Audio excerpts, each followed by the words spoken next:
Hi, I'm Kaycee Nikses, and this is Sociology 100 Research Analysis. The article I'm going to analyze is The Intersecting Selves, African American Female Athletes' Experience of Sport by Jenny Whitcomb. It appeared in the 2011 issue of Human Kinetics. The researcher wanted to know mainly if the stereotypes have the power to dynamically structure African American female athletes' oppression. The independent variable in this article would be the gender and race. The dependent variable is the stereotype that relates from one's gender or race. The researcher claims that the stereotypes can have the power to dynamically structure, reinforce, and construct oppressive attitudes toward female athletes. To show the way African American women athletes were characterized, an interview method was done. Open-ended questions or closed-ended questions were asked to the person, or in this case, the athlete, on the certain issue.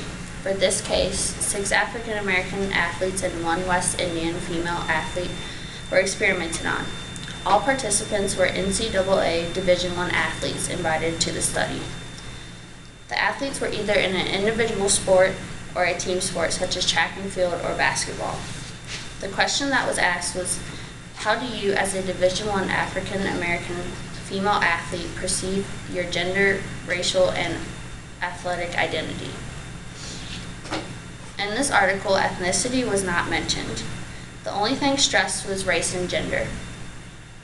One thing that could have possibly been interpreted as ethnic was the research done about slavery back in history and how the African American woman body was much more athletic than the white woman. On the sociology side of this, a sociology would be interested in the environmental factors of the study, such as what causes people to possess this stereotype. The answer would be society has taught people that African American athletes have naturally more muscular bodies than other races. A sociology uses endogenous factors to explain the research. So the endogenous factor in this article would be that African American athletes have stronger and more toned bodies. If we look at the biology of this article, it would be the evolutionary practice or the inborn thing of society to see that African American athletes have a much more muscular body. Another factor would be social class, but it was not mentioned in the article. Social class could have been an important part in this article by the background of the athlete and how they grew up. In order to gain more knowledge of this topic, I found a second article that has to do with racial differences in faculty and perceptions of collegiate student athletes in the undergraduate stage.